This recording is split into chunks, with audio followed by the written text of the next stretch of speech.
Yo, what's good, YouTube? This is Jake from TNJ, and make sure you hit that like button. We're back for more Whalers franchise here on MLB The Show, and we have some good news coming from that first game. Danny Salazar does not suffer a long-term injury. He will be all right, so we will just start him in this next game, and we will quick manage here, and right away, he gives up 5 runs in the first inning. That is very, very disappointing, and the Angels do take the 7-1 lead here. 10 hits to our only 4, but then we do come back and get a home run that time. I believe that was Scooter Gennett. I could be wrong there. And then we're just going to hop into the bottom of the 9th inning. Now, let's just talk about some of the format that I'm going to use here in this series. I'm not going to play every game. That would be insane. You guys would lose interest quick. So some games I will quick manage. Some games I will play. Sometimes I will flat out sim. Now, I want to just say how many games I will kind of go through. And it will be just kind of maybe not a month at a time, but at most a month in an episode. That would kind of be my kind of goal there, but it won't always be a month. It might be a series if I have some highlighted guys playing in a certain series, or it might be a game or two. It might be a couple of weeks. If I don't have any marquee matchups, it might be the whole month. Who knows? So we do actually lose that second game there in a 4-game set, but then it gets worse. We end up losing 6 straight before winning at Oakland, and then we get swept at Los Angeles. So we start out the season 1-9. I mean, that is just crazy. I mean, I was kind of expecting it, to be honest, because this is a bad team. Let's just call it what it is. This is a bad team that we are starting with. We're an expansion franchise, so we're not expected to do well, and we don't have, any marquee guys on the roster. We're still really trying to figure out who will be the star and who will not be on the team long term, who will be. So we will find that out as these episodes go on and as we go through season 1, really just filling out the roster, figuring out who will be on the team. So this episode we will play this time with Danny Salazar, and here he is facing the Mets here at home, and right away here is Ahmed Rosario. He's going to right center, and that one does reach the wall. Puig comes up throwing, and the Mets do start out with a double. So here is Robinson Cano at the plate. He's going to hit a pop-up to left field, and that one will be run down by Kyle Tucker. Hopefully Tucker will have a good season here in season 1. That will definitely define what type of player he's going to be in this series, because like I said, there's no telling who's going to be the stars of this team, and I think that who has a silver platter right in front of him, it's definitely Kyle Tucker. So up comes Alonso, and he's going to get walked, and that's going to bring up Michael Conforto to the plate, hitting in the 5-hole. He hits a ground ball up the middle, and Scooter Gennett cannot field that one, and the first run of the game will come in, and the Mets take the 1-0 lead here on the road. That brings up J.D. Davis, who's hitting 194 through the first 10 games, and he is going to pop up, and that is going to be caught by Martin in center field. And now we are at bat as we face Rick Porcello, who is now playing for the Mets. He is through 1 start. It looks like not really a great start at all, but here he is on the mound. So we kick it off here in the bottom of the 2nd inning, and there is a hit up the middle by Mark Trumbo, and that starts out the inning with the hit. So up comes Kyle Tucker here with 1 out, and he's going to hit one up the middle, and that will be through the infield. And there we go, guys on 1st and 2nd here with 1 out. That's going to bring up Leonis Martin, and let's see what he can do at the plate. In a 1-2 count, he's going to hit one down the right field line, and that one gets over the first baseman's outstretched glove, and that one gets all the way to the wall. We're going to wave the second runner, but no, we do hold up at the last second and go back, and that one will tie this game up at 1 apiece. There's only 1 out in the inning. That's the reason why I didn't send him. And Martin does tie it up. And that brings up Zach Cozart, who had a RBI in the first game we played. Here's another deep shot to left center, and that is just going to be a routine fly ball. And we will tag both runners, and we will get another run across the plate. That one looked farther off the bat. And it actually was. But at least we take the 2-1 lead. So here comes Garrett Stubbs at the plate. He's going to hit one hard to shortstop. And Rosario will field that one cleanly and come up with a throw at first base. And at least we take the lead. So now we move on to the third inning. Here is a ground ball. This time Salazar throws to first base. And that is going to be an out for the first out of the inning. And that brings up Pete Alonso. He swings at a low changeup. And here we go. Now Salazar is starting to settle in on the mound. And now up with 2 outs comes Michael Conforto in the same exact pitch. We get him to swing in the dirt. And that one will be the third out of the inning. I'm hoping Salazar has a decent season for us. I don't think he's going to have a great win-loss record because he probably won't have the offensive backup to back up his pitching, but we'll see. So that brings up Tim Beckham, who beats out that chopper that time, and that one actually is going to give him a 10-game hitting streak.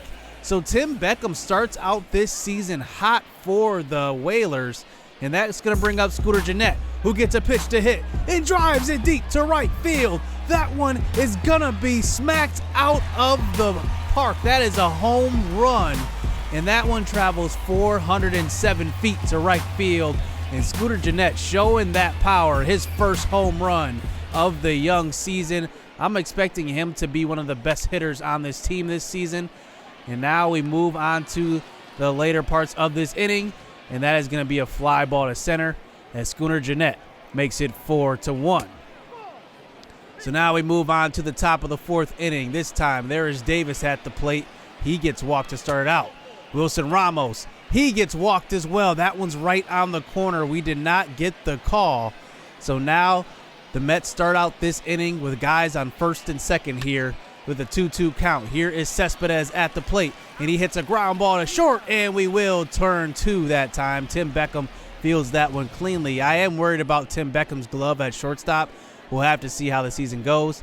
And with 2 outs, here's Jake Marisnick, who comes to the plate, and he goes to opposite field and drives in a run. So the Mets get one back as they are still down by 2 here.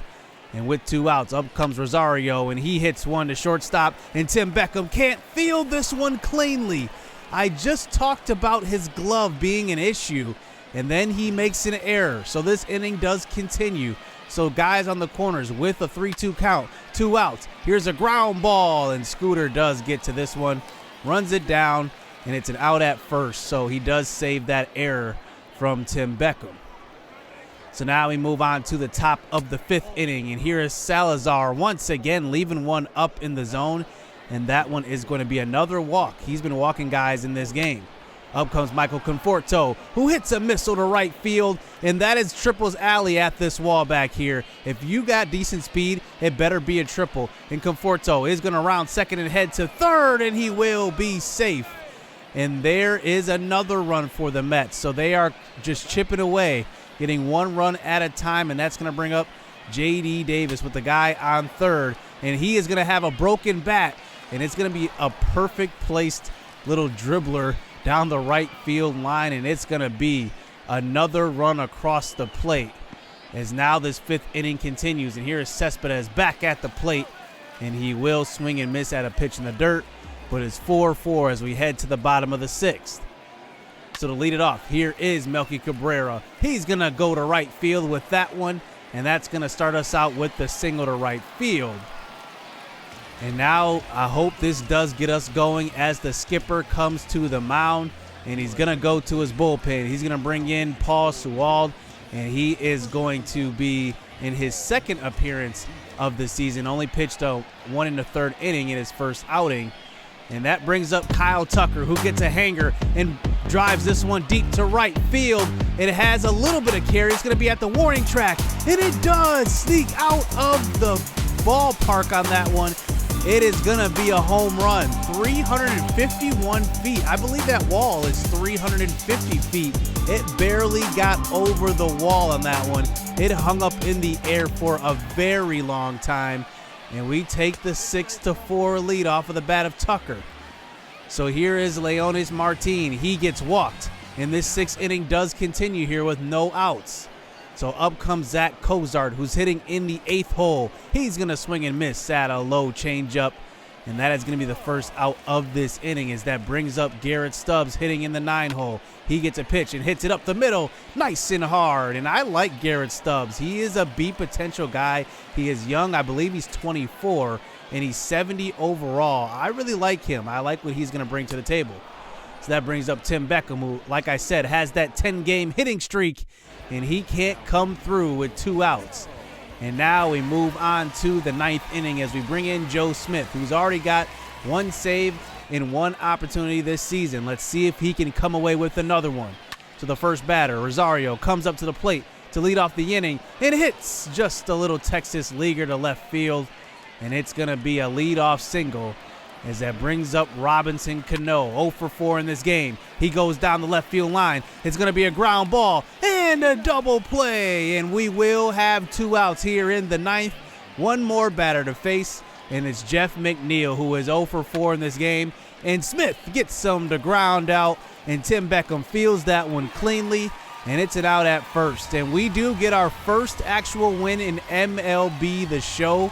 This is my first win here, and we get the victory 6-4 here at home. And I love what I see from this offense so far when we do play with them. I think they're hitting the ball pretty hard. Kyle Tucker goes 2 for 4. Scooter Gennett shows that home run, his first of the year.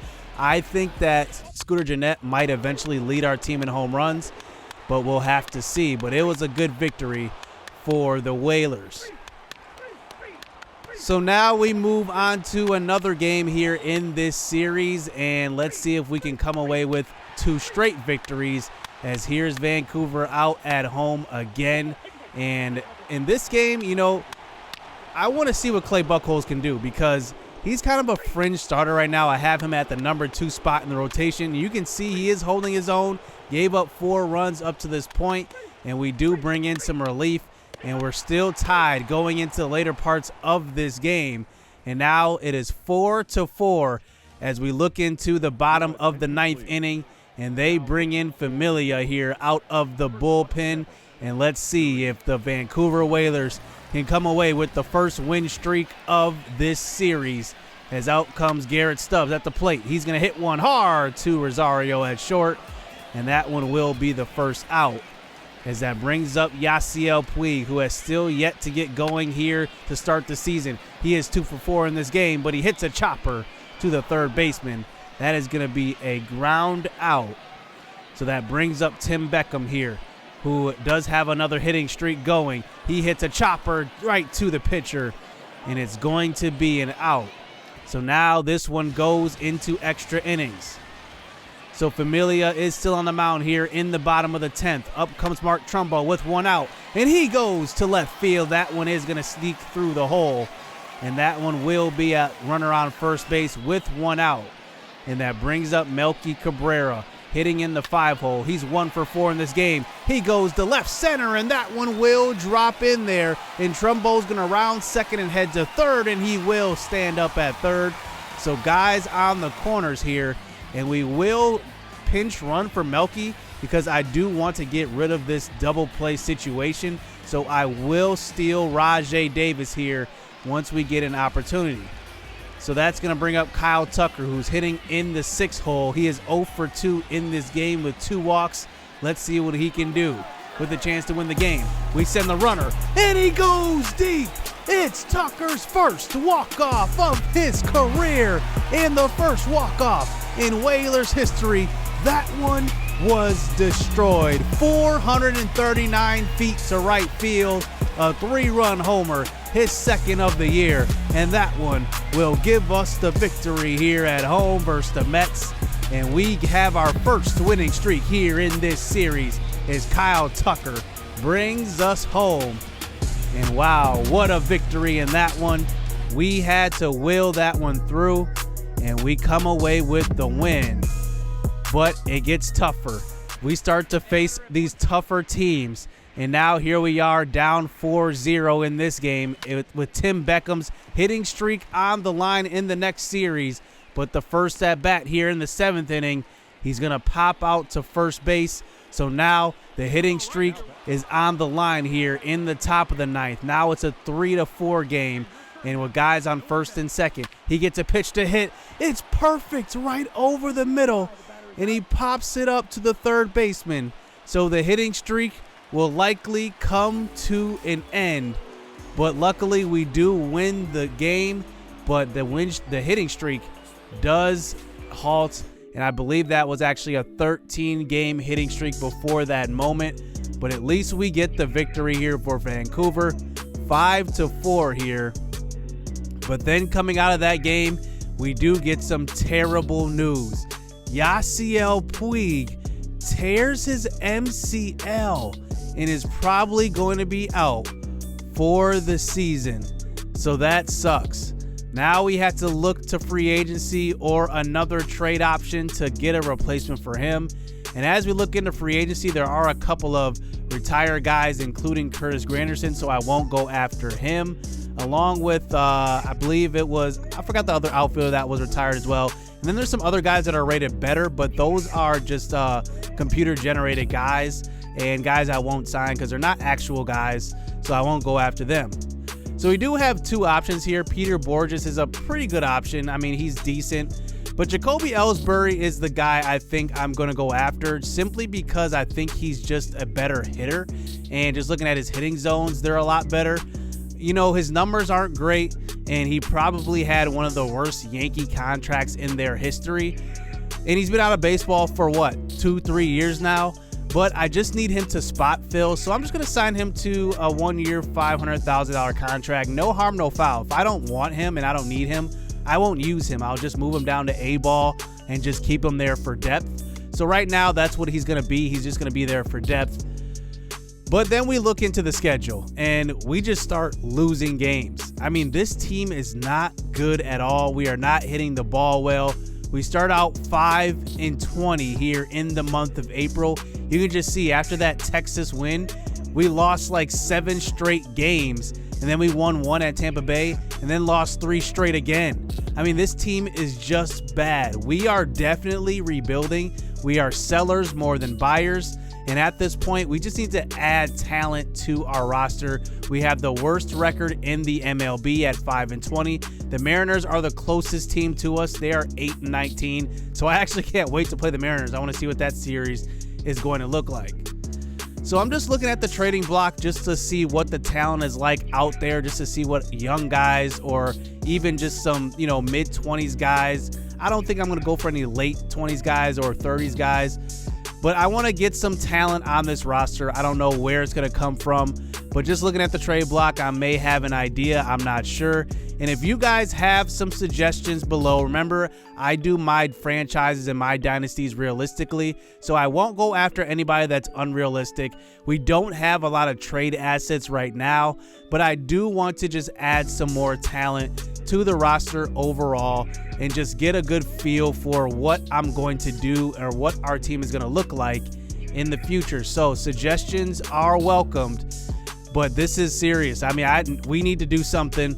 We're in rebuild mode, straight rebuild mode. We aren't, destined to compete this year, maybe not even next year. I don't know. Maybe 1 year we could. I don't know. But right now, we're just trying to add some extra talent to the roster. And like I said, leave your suggestions below. But this team is bad. 5-20. We have a long way to go. So hit subscribe. Hit that like button. Stay tuned. Let's get it. Let's go. Yeah, they filling out these job applications. Life got hard after high school graduation. I went to college and your boy got financial aid. They gave me money, then I went and bought a pair of J's. And I bought a pair of shades. And I bought a new computer. Had $400 left, spent the rest on